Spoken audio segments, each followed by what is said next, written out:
Assalamu alaikum viewers, welcome back to my channel. Today we're making karahi gosht or restaurant style mutton karahi or goat karahi. So as you know, Bakra Eid is coming and this Eid is all about eating meat. So I decided to make all meat and Bakra Eid related recipes in the upcoming days, because a lot of people do Qurbani, they have meat at home or they get meat from their relatives and friends, and it's a good idea to cook meat dishes when you have so much of meat in your fridge. So I decided to make karahi gosht today, and I have already given you the recipe of another type of karahi before, the Lahori mutton karahi. But this recipe that I'm going to show you today is going to be the restaurant style karahi, like how you get in restaurants. So let's get started and let me show you the ingredients. This is 2 pounds of mutton cubes, and this is just randomly mixed pieces. It's not from any specific part of the goat. Medium-sized pieces. And then I'm gonna take 3 medium-sized tomatoes. I have cut them up into halves. If the tomatoes are big, you can cut them in quarters. Next, I've taken here 2 medium-sized onions and I have finely sliced them up. Then I have over here 1 tablespoon ginger garlic paste, and I have 2 spices here. One is salt and one is red chili powder, and both of them are 1 teaspoon. Salt is as per your taste, but for now I'm taking 1 teaspoon. Next, I'm gonna use my instant pot today to cook the meat in, and let's just put it on saute mode for now. So I'm gonna put it on saute mode for now till this warms up a little bit.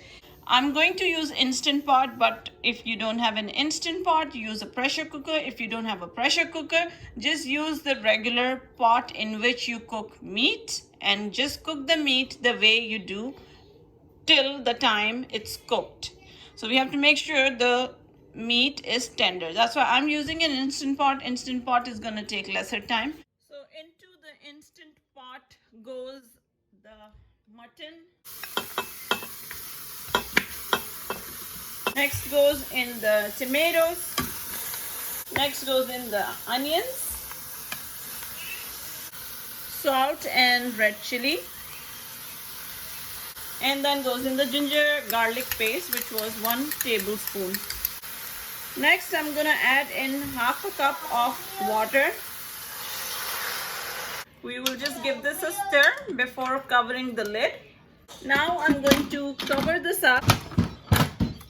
After covering this up, I'm going to make sure that the valve over here is on sealing. I'm gonna cancel the saute mode first, and then I'll press the pressure cook mode and make sure the pressure is high pressure, and then I'm putting the timer on for 10 minutes.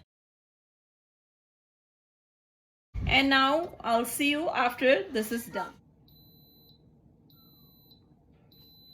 So 10 minutes are done, and after 10 minutes we will naturally release the pressure. How are we going to do that? On the top here where the valve is, it was on sealing first, but now we're going to put it on venting position. I'm using a wooden spoon, and I'm just going to move this.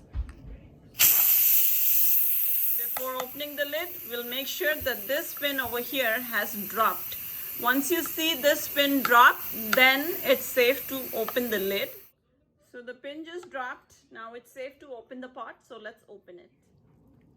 So after opening the pot, this is what the meat looks like. And now I'm going to take this whole thing and I'm going to transfer everything in a karahi. This is my karahi. I have put it on low. It's preheating. I'm going to empty out all of the karahi gosht that was cooking in the instant pot into the karahi.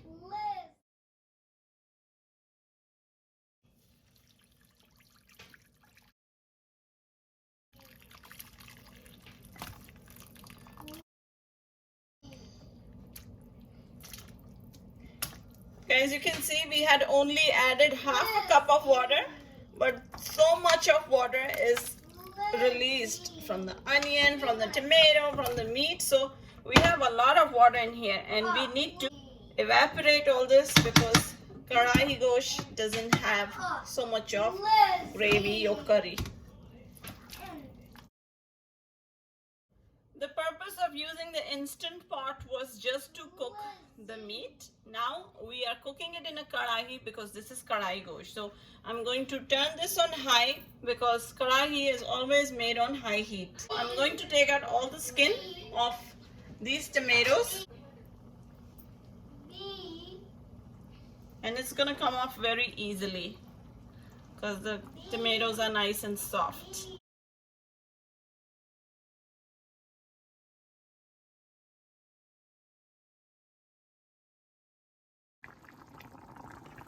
While cooking it on high heat, I'll also use my spatula to break down the tomato, big pieces of tomato that we had.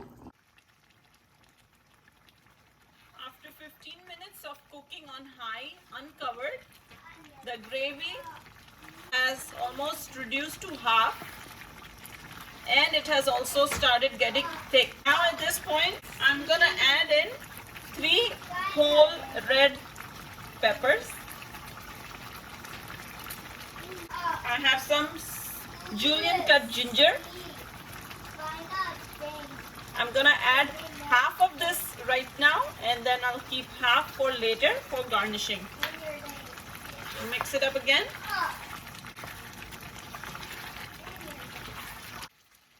Now I'm gonna add in about 2 to 3 tablespoons of butter. We haven't added any oil, nothing so far. This is the first time we're adding any kind of fat, and we'll just let this melt into the gravy.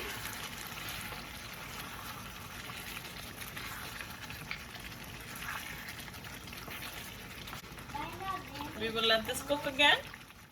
Now I'm gonna add half a cup of yogurt, whipped yogurt. The heat is still on high.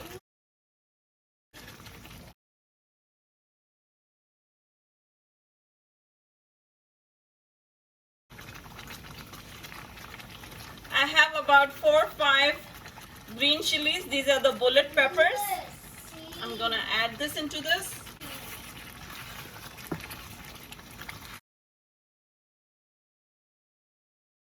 Now I'm gonna lower the heat. It's on medium low right now. We'll still let this cook like that. Last spice that we have to add is half tablespoon of black pepper powder and 1 tablespoon of coriander powder. And this is the homemade coriander powder that I roasted and crushed. So I'm gonna add these two.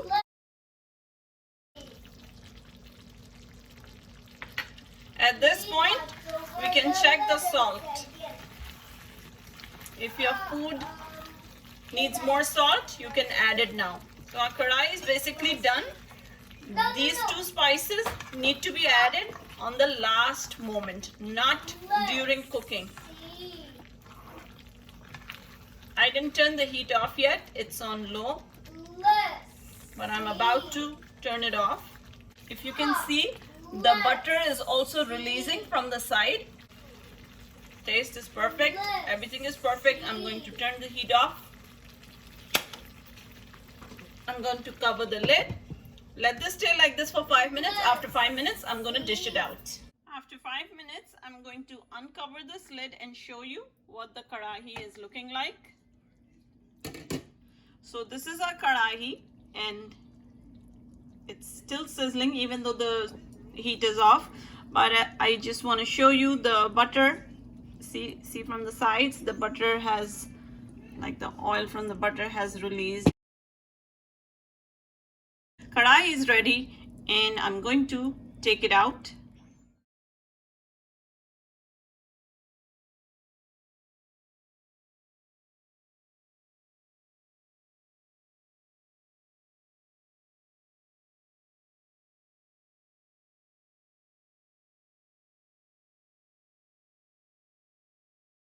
Our restaurant style karahi gosh mutton karahi is ready. This is the final look. I have already tasted it, and to tell you honestly, the taste of this karahi is totally different. It's totally different than the other karahis. One reason is that we have used butter in this recipe instead of oil. So the butter is giving it a very unique and rich taste. So I really want you to try out this recipe. It's very different than other karahis. It tastes different, and do make this on Eid. It will make your day. And if it turns out good, do let me know. Let me know your comments, your thoughts. It's gonna make my day. I'll see you tomorrow with another meat recipe for Bakra Eid special. Allah Hafiz everyone.